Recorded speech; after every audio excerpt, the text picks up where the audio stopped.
अस्सलामुअलैकुम and hello everyone. मैं हूं अरशद महमूद अपने channel the English bite with sir Arshad Mahmood के साथ आपके सामने एक दफ़ा फिर हाजिर। अगर अब तक आपने मेरा चैनल सब्सक्राइब नहीं किया तो सब्सक्राइब कीजिए और बेल आइकन बटन प्रेस कीजिए। आज की वीडियो सेंटेंस करेक्शन का पार्ट 4 है, जिसमें हम मजीद सेंटेंस एरर्स को करेक्ट करना सीखेंगे। तो वीडियो की तरफ बढ़ते हैं।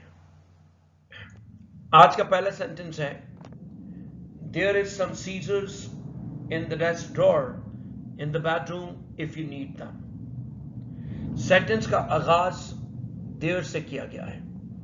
There is a dummy subject, और देयर हम उस वक्त यूज करते हैं जब हमें कोई इंफॉर्मेशन देनी हो, कोई चीज इंट्रोड्यूस करवानी हो, या किसी चीज के होने ना होने की एग्जिस्टेंस की बात करनी हो। देयर को जब हम यूज करते हैं तो देयर के फौरन बाद हम बी वर्ब का इस्तेमाल करते हैं, और बी वर्ब के बाद देन हम नाउन और नाउन फ्रेज यूज करते हैं। इस सेंटेंस में देयर एक डमी सब्जेक्ट है और असल सब्जेक्ट यहां सम सीजर्स है। यानी जब हम देयर का यूज करते हैं तो बेसिक सब्जेक्ट जो होता है जिसके बारे में हम बात कर रहे हैं, क्योंकि सब्जेक्ट की डेफिनेशन क्या है? अ थिंग और पर्सन वी टॉक अबाउट, जिसके बारे में हम बात कर रहे हैं। तो यहां बेसिकली बात सीजर्स के बारे में कर रहे हैं। तो सीजर्स को हमने, सब्जेक्ट तो है लेकिन सीजर्स को हम एग्जिस्ट करने की बात कर रहे हैं कि सीजर एग्जिस्ट कहां करते हैं, तो उसके लिए हमने देयर यूज किया। तो देयर के स्ट्रक्चर के मुताबिक देयर यूज किया गया, देन आप देख रहे हैं कि बी वर्ब यूज किया गया, और फिर उसके बाद नाउन और नाउन फ्रेज यूज किया गया। लेकिन जो देयर के बाद बी वर्ब यूज किया जाता है वो बी वर्ब के बाद आने वाले नाउन और नाउन फ्रेज को देखकर किया जाता है, यानी सब्जेक्ट वर्ब एग्रीमेंट को देखा जाता है। अगर बी वर्ब के बाद आने वाला नाउन और नाउन फ्रेज प्लूरल है तो बी वर्ब प्लूरल होगा, और बी वर्ब के बाद आने वाला नाउन और फ्रेज सिंगुलर है तो बी वर्ब सिंगुलर होगा। और हम यहां देख रहे हैं कि यहां पे सम सीजर प्लूरल है। तो यानी इस सेंटेंस को हमें कुछ इस तरह से लिखना होगा, there are some scissors in the desk drawer in the bedroom if you need them. Now the sentence is correct. अगले सेंटेंस की तरफ बढ़ते हैं। सेंटेंस हमारे पास, since infection can cause both fever as well as pain, it is a good idea to check a patient's temperature. इस sentence में both use किया गया है इस चीज को बताने के लिए कि ये इन्फेक्शन जो है वो कॉज कर सकता है फीवर को भी और पेन को भी। अब यहां पे बेसिकली प्रॉब्लम है कॉम्बिनेशन का। हम जानते हैं कि हमारे पास इंग्लिश में बहुत सारे कॉम्बिनेशंस होते हैं जिनको हमें वैसे ही यूज करना होता है जैसे वो डिफाइन किए गए। यहां पे बोथ यूज किया गया, और बोथ के साथ हम जो है वो एज वेल एज यूज नहीं करते, बल्कि हम इसकी जगह एंड यूज करते हैं। यानी अगर इस सेंटेंस को मैं ऐसे लिखूं,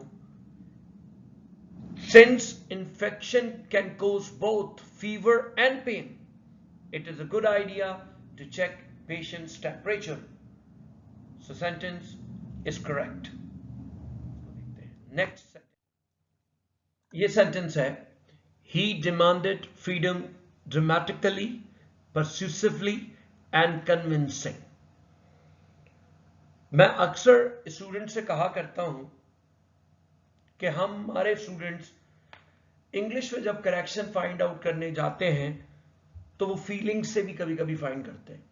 यानी जुमला पढ़ते ही लगता है कि नहीं, मजा नहीं आ रहा जुमले में, देयर इज समथिंग रॉन्ग, और वो हम मिस्टेक अक्सर सही तरह पकड़ भी लेते हैं। जैसे सेंटेंस को देखें, he demanded freedom dramatically, persuasively and convincing. फौरन ज़हन में आ रहा है कि कन्विंसिंग कुछ और लग रहा है, क्योंकि हम यहां इस सेंटेंस में ड्रामेटिकली एंड परस्यूसिवली दोनों एडवर्ब यूज कर रहे हैं, और हमने एंड लगाया, तो यानी तीसरा भी सीक्वेंस के हिसाब से हमारे पास एडवर्ब भी होना चाहिए यहां पे हम एडजेक्टिव या कुछ और यूज नहीं कर सकते, यानी इस सेंटेंस को हम यूज करेंगे इस तरह से, he demanded freedom dramatically, persuasively and convincingly. So now you can see sentence is perfect. अगले सेंटेंस की तरफ बढ़ते। सेंटेंस है, how will they got across the river if the ferry is not running? NTS के पास paper से लिया गया एक सेंटेंस। इस सेंटेंस में हाउ के बाद विल यूज किया गया है और देन सब्जेक्ट और फिर second form of get use की गई है। हम जानते हैं कि मोडल वर्ब्स के साथ वर्ब की फर्स्ट फॉर्म यूज की जाती है और विल एक मोडल वर्ब्स है, और हम विल के साथ वर्ब की फर्स्ट फॉर्म गेट यूज करेंगे, गॉट यूज नहीं करेंगे। यानी how will they get across the river if the ferry is not running, the sentence correct हो जाएगा। How will they get across the river if the ferry is not running is a right sentence। अगले sentence है हमारे पास correction के लिए, many birds will in the normal course of their migrations flying more than 3,000 miles to reach their winter homes। Sentence में subject verb agreement का problem है। Subject many words के बाद हेल्पिंग वर्ब विल यूज किया गया है, फिर एक सब्जेक्ट मॉडिफायर या एट्रीब्यूट्स यूज किया गया फ्रेज की शक्ल में, और देन प्रीडिकेट का आगाज होता है विद द वर्ब फ्लाइंग के साथ। अब हेल्पिंग वर्ब विल है और विल के साथ हम वर्ब की फर्स्ट फॉर्म यूज करते हैं, आईएनजी फॉर्म यूज नहीं करते, यानी बेस फॉर्म यूज की जाती है, प्रेजेंट पार्टिसिपल यूज नहीं की जाती। तो यानी इस सेंटेंस में हमें वर्ब की फर्स्ट फॉर्म बेस फॉर्म का इस्तेमाल करना होगा कुछ इस तरह से, many birds will in the normal course of their migrations fly more than 3,000 miles to reach their winter homes। Sentence is perfect। Sentence है, work is often measured in units called foot pounds। यहां पे work subject के तौर पे use किया गया है और इस हेल्पिंग वर्ब नहीं बल्कि यहां पे बी वर्ब है, क्योंकि सेंटेंस पैसिव का है, एक्टिव का नहीं। और जब हम पैसिव सेंटेंस की बात करते हैं तो हम बी वर्ब के साथ वर्ब की थर्ड फॉर्म यानी पास्ट पार्टिसिपल फॉर्म यूज करते हैं, जो यहां यूज नहीं की गई। तो मतलब इस सेंटेंस को करेक्ट करने के लिए हमें वर्ब की past participle third form use करनी पड़ेगी। Work is often measured in units called foot pounds. तो सेंटेंस बिल्कुल ठीक हो जाता है। बढ़ते हैं अगले सेंटेंस की। The last sentence of video, when a spider catches an insect it releases some poison into an insect with its fangs, but the poison of most spiders is harmless to man। Sentence बड़ा बनाया गया है ताकि student को confuse किया जा सके।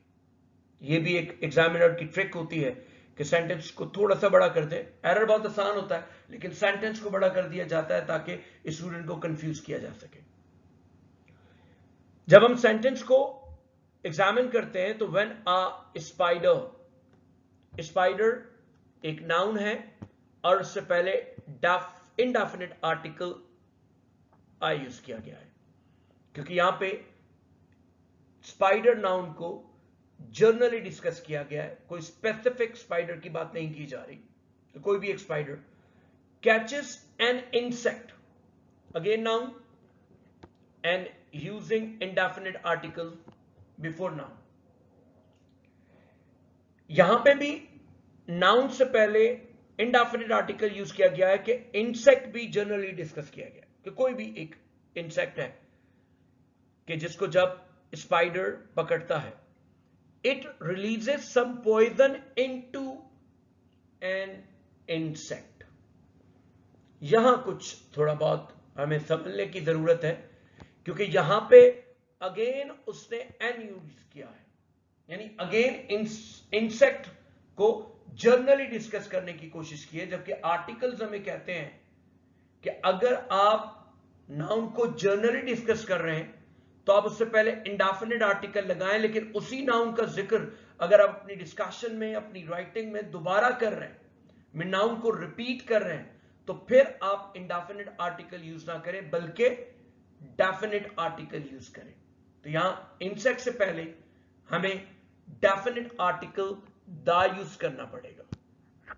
यहां हम इसको दा नहीं पढ़ेंगे, बेसिकली दी पढ़ेंगे, क्योंकि वोल साउंड है और वोल साउंड से पहले डेफिनिट आर्टिकल दी पढ़ा जाता है और कॉन्सोनेंट साउंड से पहले डेफिनिट आर्टिकल दा पढ़ा जाता है। यानी इस सेंटेंस को अगर मैं देखूं तो ये कुछ इस हालत में बिल्कुल परफेक्ट होगा कि when a spider catches an insect, it releases some poison into the insect with its fangs, but the poison of most spiders is harmless to man.